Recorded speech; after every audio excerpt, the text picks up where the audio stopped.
और राम जी कहते हैं और शिव कहते हैं जो राम से द्रोह करता है वो मेरी प्राप्ति नहीं कर सकता। तो यहां पर एक बात सिद्ध होती है, बहुत बहुत सूक्ष्म बात है, कि रावण को शिव जी के दर्शन हुए थे और शिव जी कहते हैं कि राम का जो द्रोही है वो मेरे दर्शन नहीं कर सकता। तो कहीं ना कहीं ये बात सिद्ध होती है कि रावण भी भक्त ही था, केवल लीला संवरण के लिए वहां पर वो दुष्टता प्रकट कर रहा है। शिव के दर्शन उसी को होते हैं जो राम उपासक।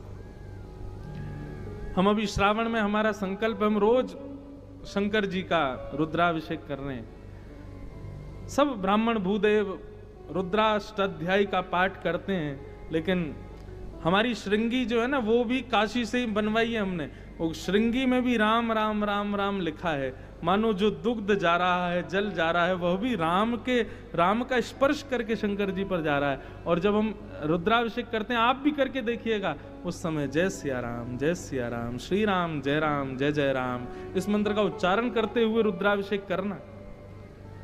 हाथ में दर्द होना, पैरों में दर्द होना, मन बार बार विचलित होना, ये नहीं होगा।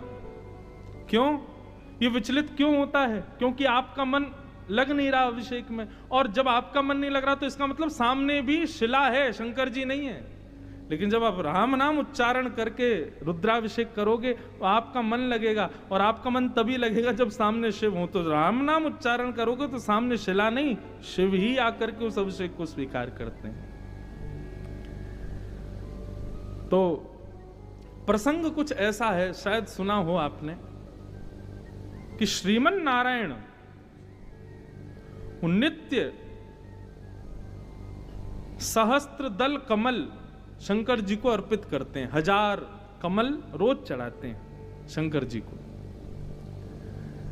कभी नील कमल लाते हैं, कभी गुलाबी कमल लाते हैं, कभी स्वर्ण कमल लाते हैं, कभी चांदी के कमल लाते हैं, कभी रत्नों के कमल लाते हैं। इस प्रकार कमल विविध प्रकार के लाकर के शंकर जी को 1000 कमल अर्पित करते हैं नारायण। एक बार शंकर जी आनंद करने लगे। अच्छा, यहां पर ये दोनों एक दूसरे के दास भक्त भी हैं, एक दूसरे के मित्र भी हैं, एक दूसरे के प्रेमी भी हैं, एक दूसरे के ईश्वर भी हैं, सब कुछ हैं। तो एक बार शंकर जी ने लीला की कि नारायण 1000 कमल चढ़ा रहे थे, प्रत्येक कमल चढ़ा रहे थे। तो इतने में ही शंकर जी ने ऐसी लीला की, उस सहस्त्र कमल में से एक कमल को गायब कर दिया। गिनती चल रही थी, जैसे ही 999 कमल हुए, नारायण ने जैसे ही कमल उठाया तो वहां तो सब उठा ही नहीं। नारायण विचार करने लगे, बोले कमल कहां गए भैया, आज हमारा एक कमल